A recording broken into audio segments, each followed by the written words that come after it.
গ্রেফতার করবো বিসমিল্লাহির রহমানির রহিম। কাকরাজান ইউনিয়ন বিএনপির কর্তৃক আয়োজিত আজকের এই প্রতিবাদ সভা থেকে আমি সকলকে আমার ব্যক্তিগত পক্ষ থেকে অভিনন্দন ও সালাম জানাচ্ছি।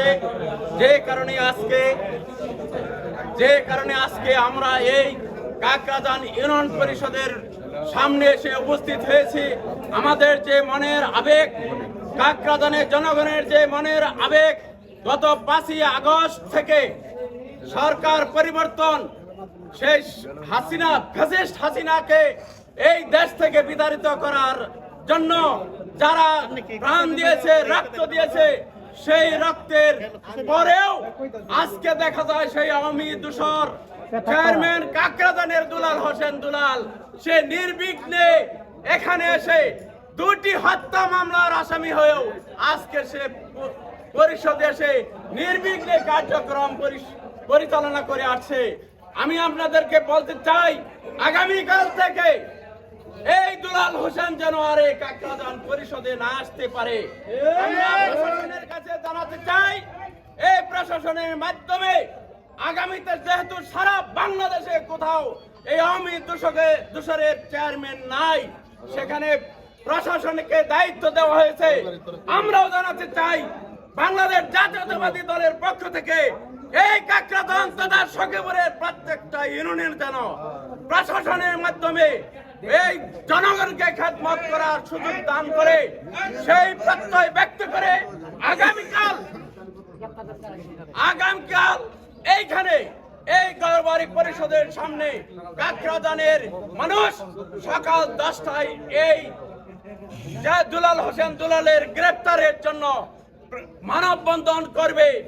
এই মানববন্ধনে সবাইকে উপস্থিত শরীক হওয়ার জন্য অবিলম্বে গ্রেফতার যেন হয় এই প্রত্যাশা ব্যক্ত করে আমি আমার সংক্ষিপ্ত কথা শেষ করছি।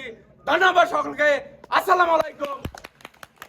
সাবেক সোনালী ফসল কাকরাজান ইউনিয়ন বিএনপির সাবেক সভাপতি মহানন্দপুর বিজয় স্মৃতি উচ্চ বিদ্যালয়ের সিনিয়র শিক্ষক জনাব আবুল কালাম আজাদ মাস্টার। বিসমিল্লাহির রহমানির রহিম। আজকের এই কাকরাজান ইউনিয়ন পরিষদের জমায়েত বিএনপি পরিবারের সকল নেতৃবৃন্দ, সকলের প্রতি সালাম, আসসালামু আলাইকুম। সংগ্রামী নেতৃবৃন্দ, আপনারা অবগত আছেন, সারা বাংলাদেশে আওয়ামী দূষর আওয়ামী নামে যে সংগঠন ছিল, সেই সংগঠনটি ব্যান্ড করা হয়েছে, বাতিল করা হয়েছে এবং সেই সংগঠনের নেতৃবৃন্দ অনেকেই এরশারা, অনেকেই বিভিন্ন মামলার আসামি। আর তারই ধারাবাহিকতায় আমাদের কাকরাজান ইউনিয়ন পরিষদের যিনি চেয়ারম্যান, তিনি একাধিক হত্যা মামলার আসামি, বৈষম্য বিরোধী ছাত্র আন্দোলনের তিনি একজন আসামি।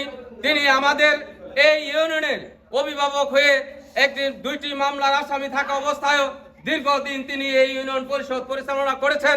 আজ থেকে তার সকল কার্যক্রম আমরা বন্ধ ঘোষণা করছি। এই প্রশাসক নিয়োগ না হবে ততক্ষণ পর্যন্ত ওনার কোনো কার্যক্রম এই কাকরাজানের জনগণ মেনে নেবে না। কারণ জনগণ অত্যন্ত সহজ সরল, তারা একটি ভালো প্রশাসকের মাধ্যমে, একটি সুশীল সমাজের নেতৃত্বের মাধ্যমে এই ইউনিয়ন পরিষদ পরিচালিত হবে। এইটা যেমন আমাদের নৈতিক দায়িত্ব এবং দেশের জনগণের দায়িত্ব।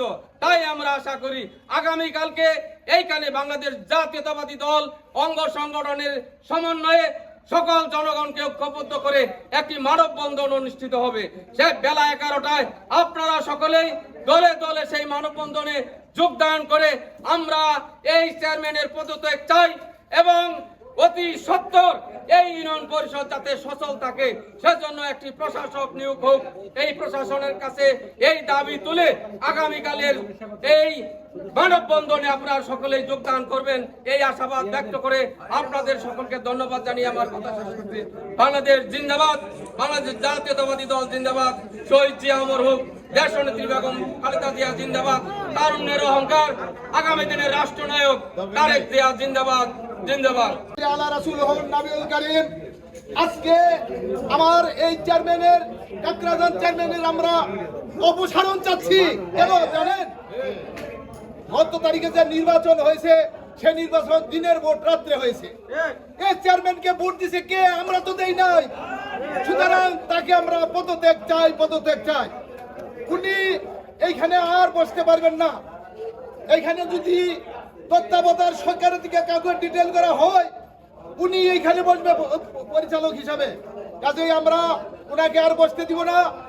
আমরা ওনাকে আর বসতে দিব না। আপনারা সবাই সচেতন থাকবেন। আগামীকাল আমরা মানববন্ধন করব। সেই মানববন্ধনে সবাই উপস্থিত থাকবেন। আর একটা কথা না বললেই হয় না, এই ইউনিয়ন পরিষদ এটা কিন্তু সরকারি সম্পত্তি। এই সরকারি সম্পত্তি কেউ নষ্ট করবেন না। আমরা চেয়ারম্যানকে এখানে আসতে দিব না, তাকে আমি এখানে চেয়ারম্যানগিরি করতে দিব না, কিন্তু সরকারি কোনো সম্পত্তি আমরা নষ্ট করবো না। সকলকে ধন্যবাদ। আল্লাহ হাফেজ।